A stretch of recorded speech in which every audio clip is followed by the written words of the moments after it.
Monitoring. It really has snowballed, hasn't it? Within a very short time we have gone from going about our business and daily lives to having most aspects of it blindsided. Years ago, only mere decades, people used cash, so most of the transactions weren't noted. Debit cards came in, which started to pull it all together. We didn't have smart TVs or meters, no tracking devices on cars, no CCTV, no mobile phones. On the face of it, introducing all those things appeared to make life easier, for you to monitor yourself and use those things to save time and hassle. But the purpose has switched. All of that now traps us, monitors us, and will ultimately, it seems, be used against us. Everything moving online, including medical appointments, is the worst thing we could have done. And I know it seems silly to think any one person alone would be interesting in their usage of things or what they spend or eat. But with that, they know how to get to you, and collectively they can manipulate things. Knowledge is power, as they say. They do not appear to be making a secret of a social credit score scheme rolling out, similar to another country recently mentioned in the media a lot.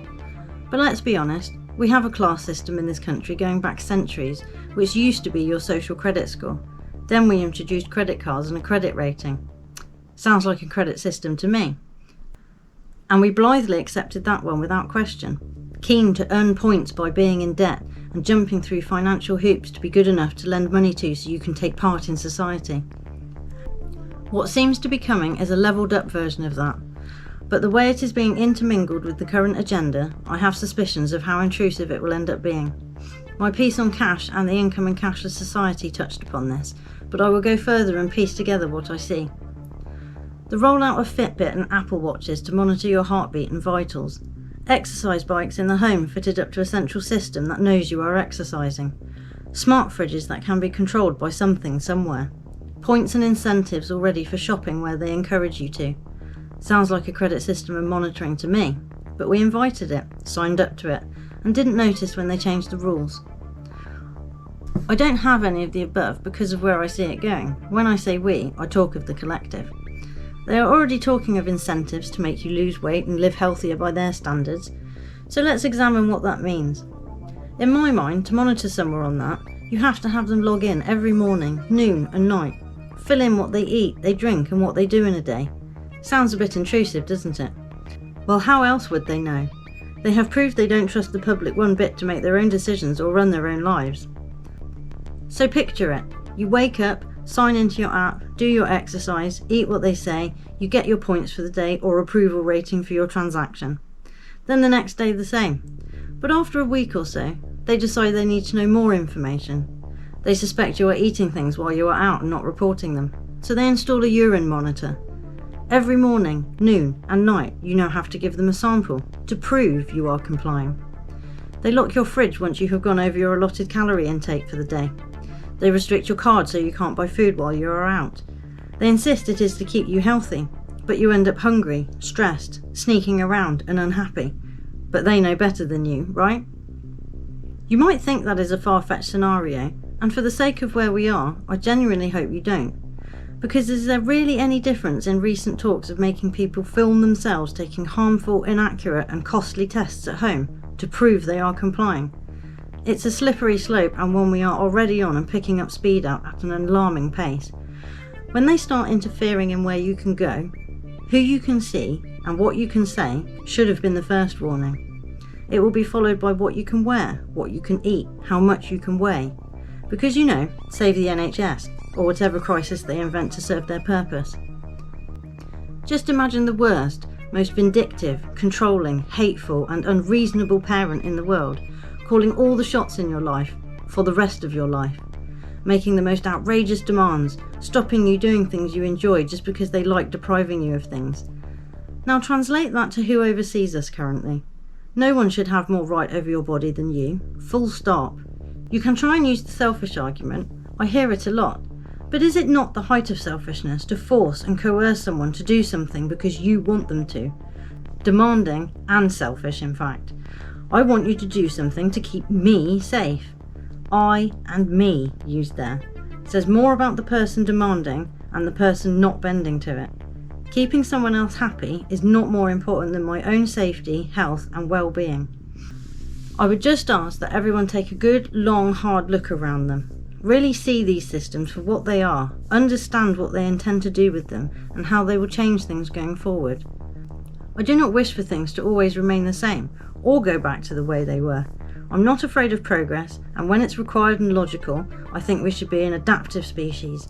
But we are being steered by very willful, controlling people who have wanted to and have been enacting their ideas and agendas for quite some time. If you can work your way through all the smokescreens, lies and diversions, it is there in plain sight, and it isn't pretty. Another possibility of where this monitoring may lead and where they may be viewing us is in my later article, perhaps.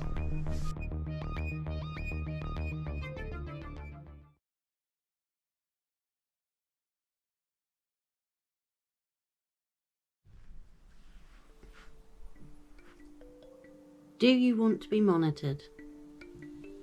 This is a follow-up piece to monitoring, because I feel I need to play it out again for some, and maybe in a bit more detail.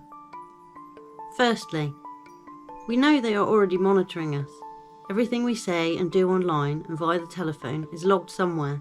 Programs run through data, algorithms do their thing, and it gets stored in a rather large data banks they have around the world. But what is the purpose of it? It doesn't really seem like a big thing if someone knows what you eat, where you shop, who you talk to, what you say, how you feel. Does it? All of those personal things that make up your daily and weekly routine used to be private. If someone was tracking all those things about you, we used to call them stalkers. But because it is a corporation doing it, people seem fine with it. But what do they want to do with your data? I've heard people say, "I'm not that interesting, I don't care if they monitor me," which I find a bit short-sighted, but on the face of it, correct. They aren't interested in you personally, at all. You are just a number, a statistic, a means to an end. They are interested in there not being individuals. One size fits all seems to be what they are shooting for in the bigger picture. A formal, standard existence, if you will, where there is the illusion of choice on a basic level, but everything is controlled and decided for you. Like having a parent who doesn't want you to socialise normally or have any freedom, and sure as hell doesn't want you being happy. That is the type of government we appear to have. With the big drive to make everything digital, going cashless is a very big part of this new plan. People must realise this. The social credit system is already being used, as I have said previously. We have had credit ratings for loans and mortgages, bank accounts, credit cards, already excluding many people from those because of various issues that society decided deemed you not good enough. And for decades, many people have continued to jump through those hoops, hoping they get approved, and not really noticing that others aren't. A divide of opportunity has already been with us for quite some time, and people felt lucky if they managed to work through all these systems and procedures, and they had made it. All part of the illusion, I'm afraid, but it did well to separate folk. You know the ones, who look down on other family members or friends because they didn't make the grade, or pass the exams, or get approved. Whether consciously or not, we are all brought up to believe this standard of society, to become acceptable and ultimately gain approval and therefore be allowed to take part in all areas of society. That's how it has been for decades already, with many being cast aside and labelled, left out of the main circus and kept more as a sideshow to it. And as a reason to implement change. My thoughts of where it leads are as follows once it's all digital. They want to stop people being able to help each other, so they will make sure you can't buy anyone food on your account. They will make sure you can't lend anyone money outside of your unit. Socialising will be restricted, and even knocked back to only in designated areas where it can be fully monitored, or online for the same reason. Unfortunately, many are doing that without even being asked to, only conducting their social activities online. Choose while you still can on that one. They will monitor what you eat and decide if it is healthy by their standard. They will monitor what you watch and take away programmes not deemed suitable. Your conversations will be monitored so they can decide whether you need re-educating to have the right thoughts. Your travel and movements will be restricted to zones you are allowed in when they say you are allowed to. You won't be allowed to have rights over your children, and in their vision of the future, you won't even give birth to them. They will be grown in pods in your living room. Sounds great, doesn't it? And all of this is from their articles, plans for the world, and high-profile meetings over the last few years. This is not me speculating. If the idea is to eliminate communities as we once knew them, then destabilising towns and villages and herding people into cities works quite well. They have been doing it for a rather long time already, but in the last couple of decades it has spiralled a bit. Jobs moving out of areas, moving and travelling for work was encouraged, families separated and moved apart, various social issues causing more pressures on people, families, stability. They are not interested in joy or happiness, they are interested in productivity and commodities. And our need to have joy and happiness in our lives seems to be a thorn in their sides. So much has been imposed which is directly for holding people down and making everything just a bit shittier than before. Oh, but if we call it progress, then everyone just goes along with it. Well, you know what?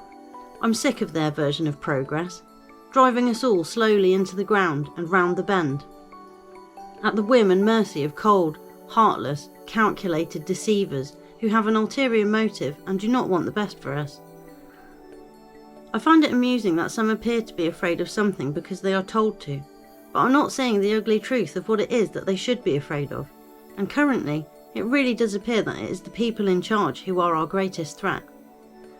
Trying to unite the world under a guise of a pandemic so far hasn't worked, so they will either try again using the same method but tweaked, or go for a whole new plan. It's anyone's guess what that might be. But if ever there was a time to speak, to pick a side and stand firmly for what you believe to be right, it is now. Because soon it may be that there won't be anything to stand for, as they will have you living on your knees.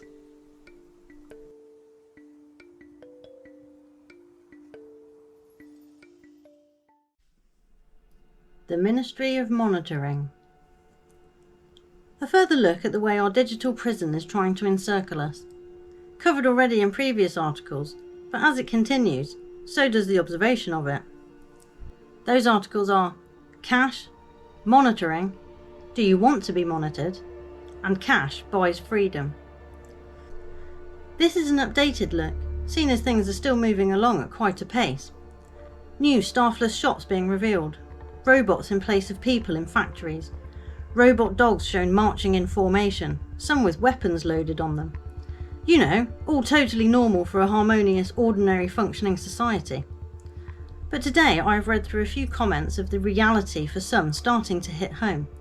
Women in particular after a certain move by a certain social media company a few weeks ago in the States, showing people what the consequences are of sharing very personal information online and giving rise to finally understanding that private messages are only so to a point. Imagine someone being able to eavesdrop on every conversation you ever had and were ever going to have.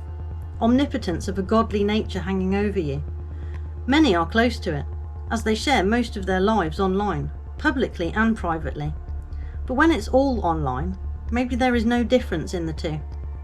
With microphones in telephones and TVs, they don't even need to bug people's homes anymore. We invited the devil in ourselves, paid for it, gave our time to it, and still do. The saying, "you have nothing to fear if you have nothing to hide," is apt here, or would have been if the game was fair. Alas, it isn't. Or they would have cracked down and stopped all the nefarious online activity that flourished as they were given free rein, now being used as a weapon against normality to monitor everyone, while still not curbing anything. The latest move, bringing charges in a home abortion case, using messages between a mother and daughter to prove something. Women have rightly pricked up their ears on this and have started to think it through. Whether the girl was right or wrong isn't the issue, it's about privacy. Why people had apps to monitor their cycle is beyond me.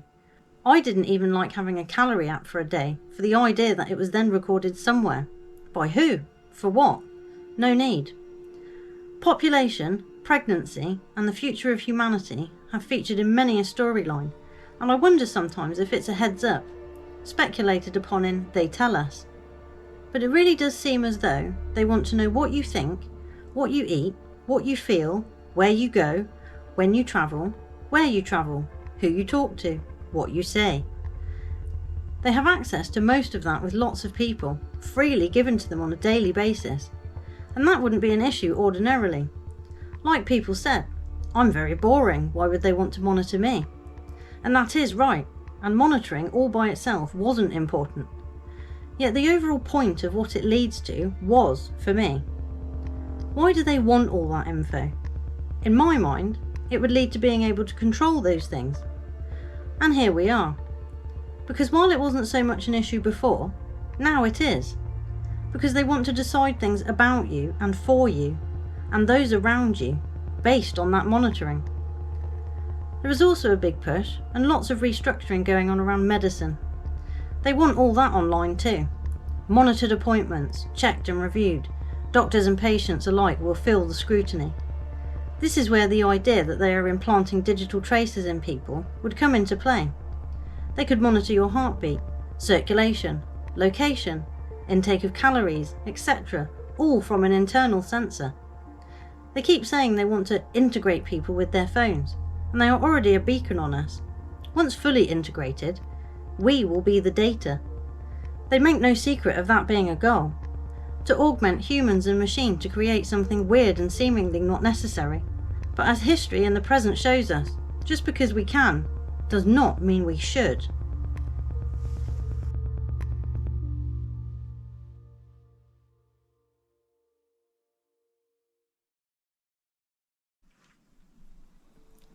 Why do you want to be monitored?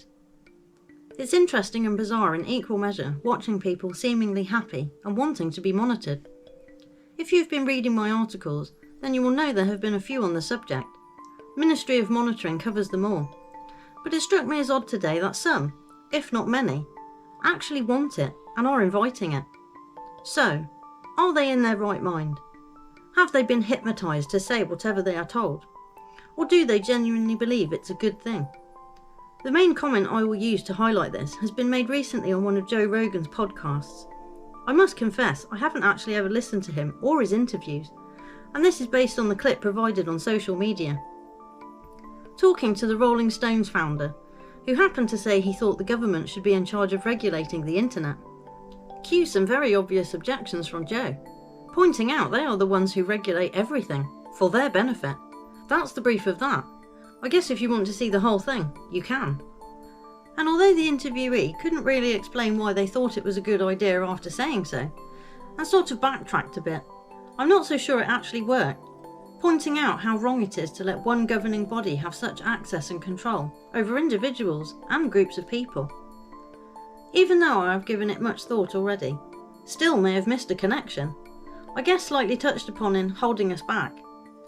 The fact that some people want to be parented, which appears to be tied into the digital omnipotence that marches towards us. And I wondered, is it easy for perhaps religious people to adapt to this new God that will be the seer of all, knower of all, and decision maker in your life?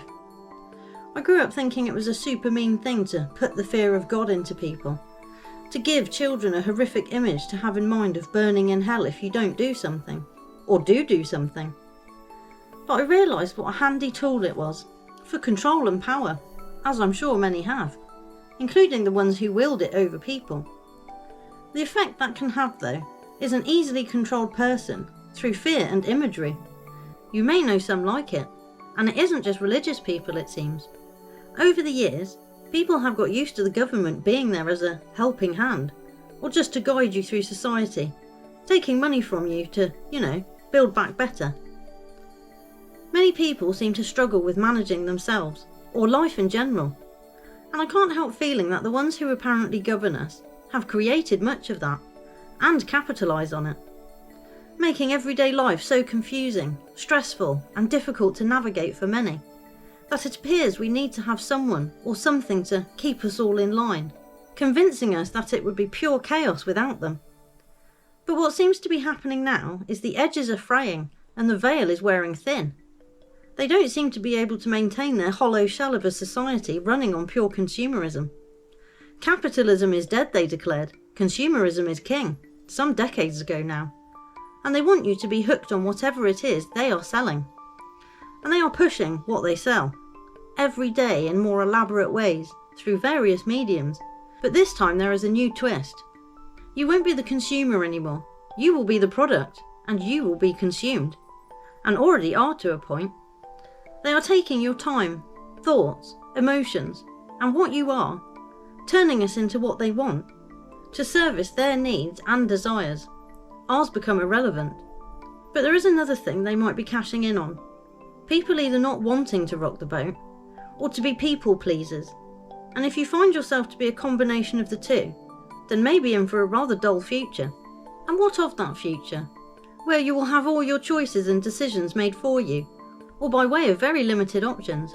We are halfway there already, with society arranged the way it is.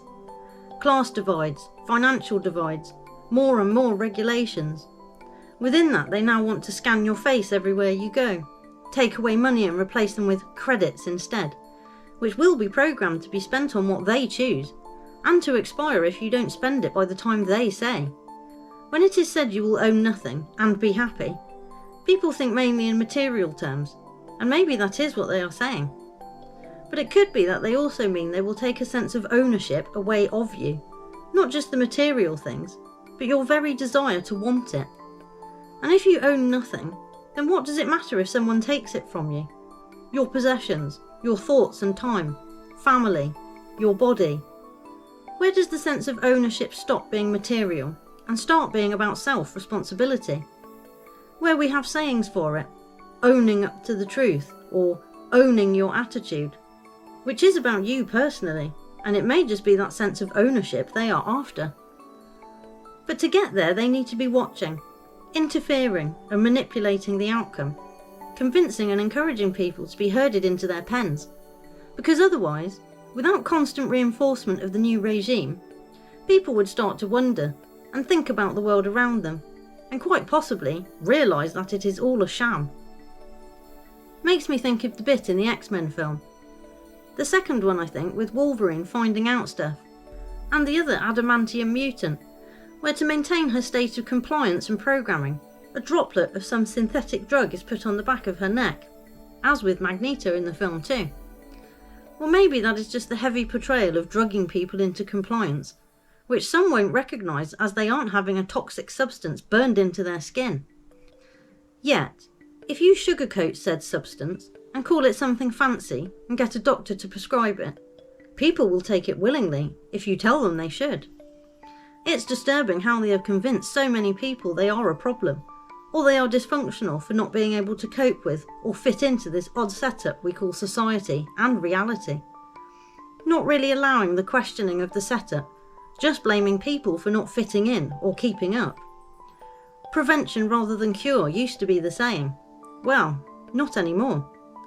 Almost as if they have their fingers in their ears and are shouting, "We can't look at why that happened, we are too busy dealing with it happening," having caused said happening in the first place, and bloody well knowing it.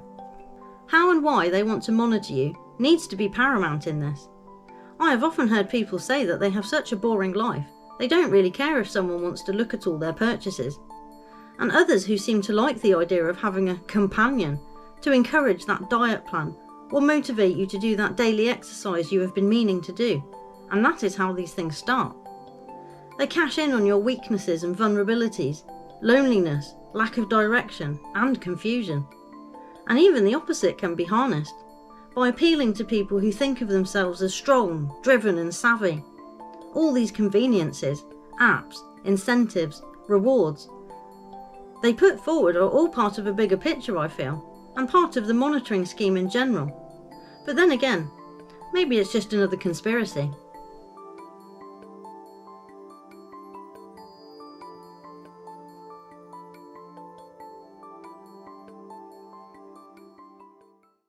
"1984. Ever. That dysfunctional societal model that is being pushed, and day by day they scramble for the contracts, laws and regulations to make it so. The Ministry of Monitoring getting ready to be legally involved in your most intimate online communications and daily routines. Like they weren't already, but now it's out there for everyone to see and be aware of. That's what they meant by transparency, not so you get to know about or stop wrongdoings, and know what all levels of society are doing. And by exposing the worst of it, helps to encourage people to call for their own censorship and monitoring, perhaps thinking that for the sake of stopping the bad, we all have to be monitored and give up freedoms. It meant they would be transparent about taking away your rights, and that you no longer have a say in anything corporate or democratic, knowingly allowing them to take them away because they told you it was for the greater good. And to be honest, it kind of looks now that it was all an illusion of democracy and freedom that was in place, where they led us all down a merry path, and hardly anyone noticed the twists and turns blindsiding and distracting us until we find ourselves here. A dead end of war, greed and ideological wants. An almost startling breakdown of what once was has occurred in what happens to be a very short time span, and those who used to appear to serve the public very clearly no longer do. I find it strange that while showing they are no longer competent, they continue to wield power. When you all know someone has no authority or power in real life, but everyone pretends and perpetuates the delusion. I can see very much why people likened it all in the beginning to the Emperor's New Clothes.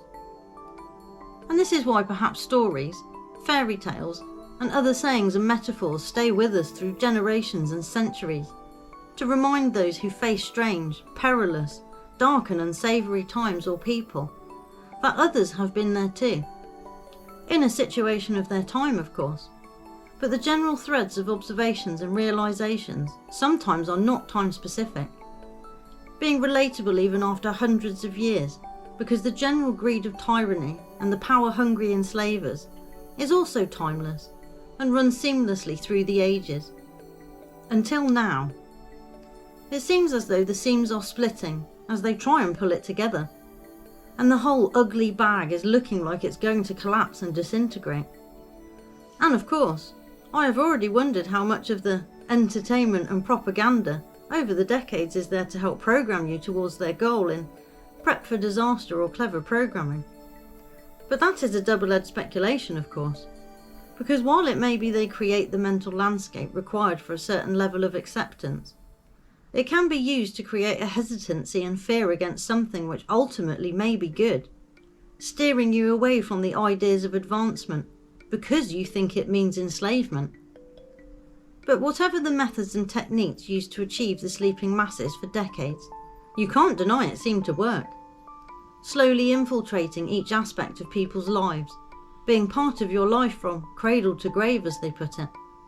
Doesn't sound so friendly, helpful and benign anymore now, does it? Not once you know how much money you can generate for the system throughout that journey, covered in what are we worth. Being able to educate, feed and heal yourself means they are not involved at all. Hence why we now seem to have a staggering amount of rules and laws to limit people's ability to be outside of that system.